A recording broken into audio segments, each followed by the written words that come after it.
Welcome to Steady Growth, where we build money, character, and resilience the same way. Small, steady, and on purpose. No hype, just honest steps that add up. Let's begin. December is not a surprise. It arrives on the same day every single year.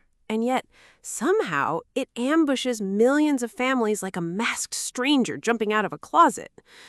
The gifts, the travel, the gatherings all land at once. The card balance swells, and January shows up with a financial hangover and a familiar vow that next year will be different. Here's the strange part. December is the single most predictable event in human history. So is the car registration. So is summer camp, the back-to-school list, the holiday travel, even the tires wearing thin.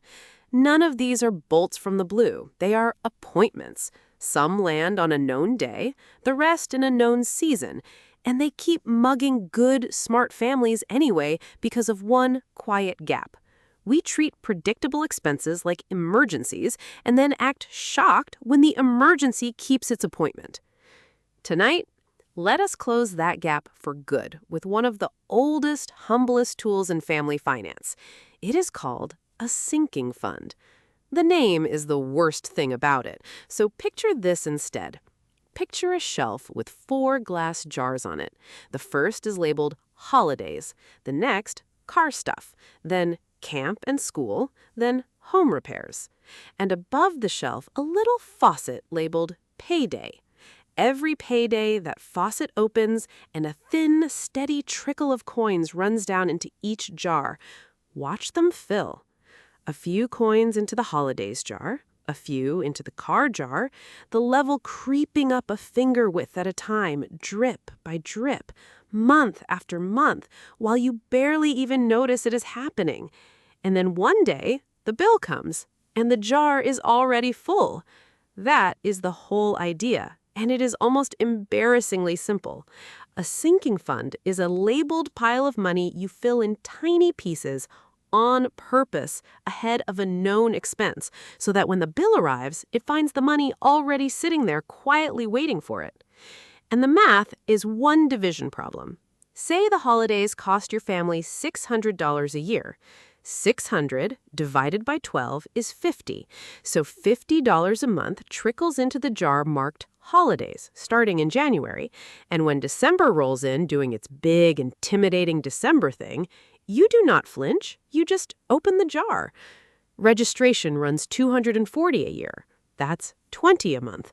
Camp, school supplies, the eventual tires, same arithmetic, each with its own jar. Watch what just happened to these bills. Nothing about December changed. It still cost exactly what it cost, but the cost stopped being a December problem and became a gentle 12-month-wide non-event. That is the magic. Sinking funds do not make bills smaller, they make them flat. And flat is everything. Because what wrecks a family budget is almost never the average month. It is the spiky one. Flatten the spikes, and the budget you worked so hard to build stops getting blown up 4 times a year by expenses you honestly knew were coming. Now, an important line to draw, because 2 tools get blurred here, and the blur does real damage. You may already have an emergency fund, and you might be thinking, isn't this the same thing? No, and the difference is the whole point. Picture 2 containers side by side. On the left, one big sealed jar with a lightning bolt on it, labeled emergency fund, for the unknown. On the right, your row of little jars with a calendar on them, labeled sinking funds, for the known. The emergency fund is for the things you cannot see coming. The job loss, the emergency room visit, the transmission that dies a decade early. You hope to never touch it. The sinking funds are for the things you can see coming, expenses with names and rough dates. You fully plan to spend these. That is their job. The holiday jar should proudly hit 0 every January. Now, picture a small brick wall standing between those 2 containers with a sign on it that reads, "Do not let the known raid the unknown." Here is why that wall matters so much. When a family runs only an emergency fund, every December and every registration becomes a raid on it.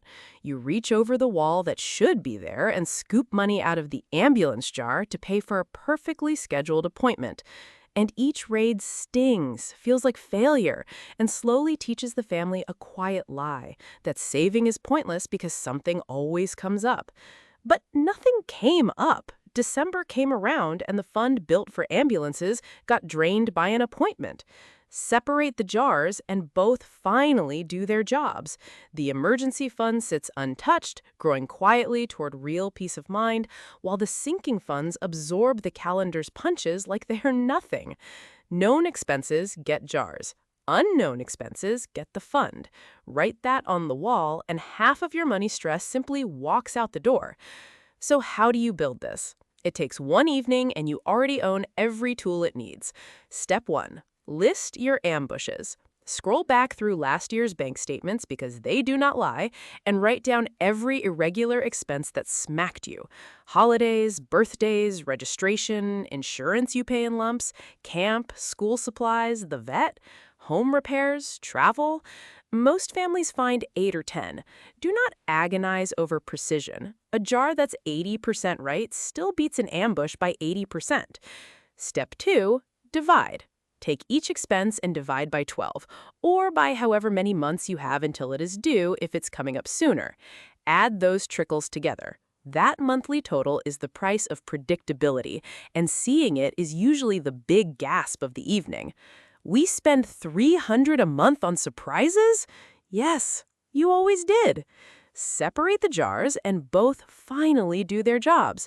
The emergency fund sits untouched, growing quietly toward real peace of mind, while the sinking funds absorb the calendar's punches like they are nothing. Known expenses get jars. Unknown expenses get the fund. Write that on the wall, and half of your money stress simply walks out the door. So how do you build this? It takes one evening and you already own every tool it needs. Step 1. List your ambushes. Scroll back through last year's bank statements because they do not lie, and write down every irregular expense that smacked you. Holidays, birthdays, registration, insurance you pay in lumps, camp, school supplies, the vet, home repairs, travel. Most families find 8 or 10. Do not agonize over precision. A jar that's 80% right still beats an ambush by 80%. Step 2, divide. Take each expense and divide by 12, or by however many months you have until it is due if it's coming up sooner. Add those trickles together. That monthly total is the price of predictability, and seeing it is usually the big gasp of the evening.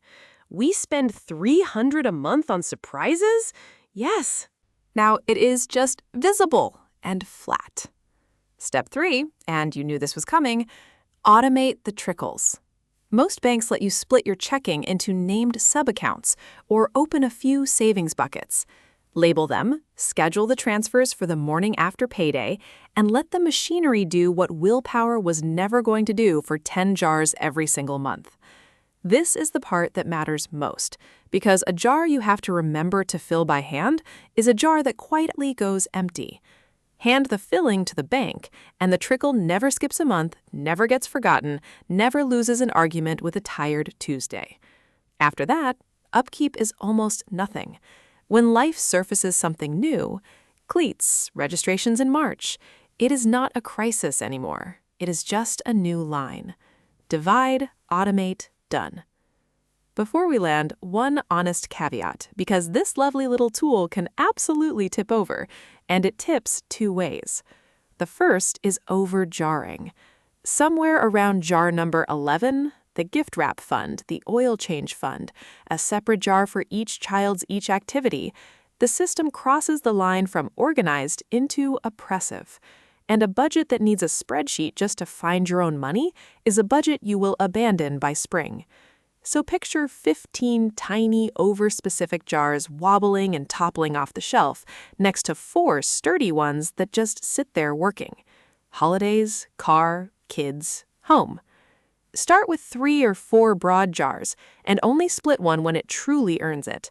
Merge before you multiply. The second failure is jar rating. borrowing from the holiday jar for a random Tuesday want, fully intending to pay it back. Once raiding starts, the labels stop meaning anything, and you have rebuilt the exact mush you escaped. The fix is friction and honesty. Keep the jars one small step away from your spending card, and if you find yourself raiding one jar over and over, do not call yourself undisciplined. Call it data. The jar is too small, or a real expense is missing its own jar. Adjust the system. Do not put yourself on trial. And one warm note, if money is tight right now, even $5 trickles count. A jar's superpower was never its size.